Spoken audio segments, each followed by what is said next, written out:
comprehending life. Life, it doesn't need to be complicated, yet we all seem to complicate it because we don't have a connection to it. A lot of us who are connected to it will understand that life is bliss and there's nothing to know about it, as the essence of life itself is just to express the present moment and to formulate a self-connection with infinite divine charity. And infinite divine charity meaning the goodness of the wisdom of the expression of infinite possibilities. When we can honor that there is no right place to be, and there is definitely no wrong place to be.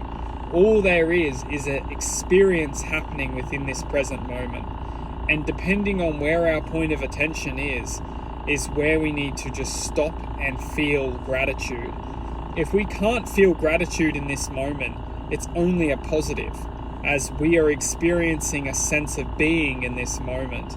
And eventually, with enough self-recognition, enough self-fight, enough self-justice, the willing to change, the willing to connect, the willing to accept.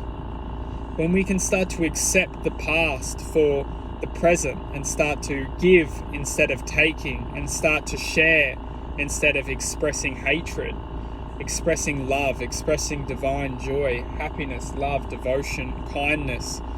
When we can start to just come back to the moment and understand that the world around us is only trying to commit itself into the mind and penetrate a form of obnoxious thought into the mind, trying to propel the mind into a higher state of delusion where the mind is only then ruled by the world of its surroundings. When we can understand that we are beings of love, light, positivity and joy, that the expression of the mind is only out to take our point of attention from us.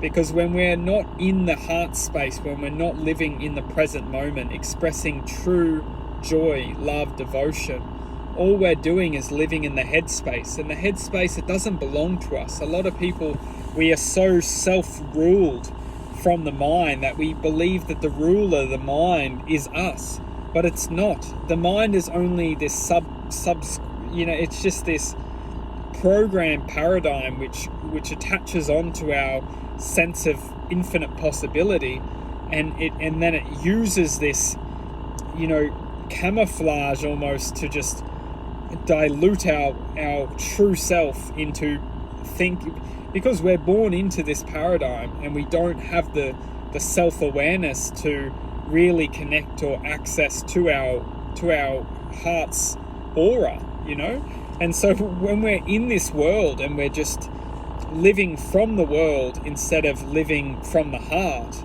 we're only our surroundings until we can learn to connect to a deeper place. We can learn to focus our attention inside. We can learn to start to love the heart, heal the heart, generate a sense of aura from if it's very possible, a higher dimension, a higher plane of infinite possibility, channeling that from the infinite possibility of existence itself to the heart's truth.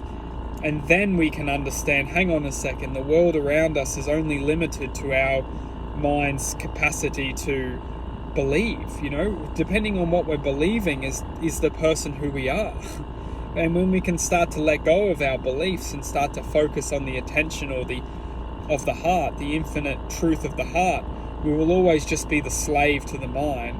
And this isn't a negative thing, because once we start to become aware of the mind and the difference between the mind's cognitive function and the heart's infinite love and acceptance and infinite joy, until we can separate these two expressions of existence, we will only be ruled by the mind.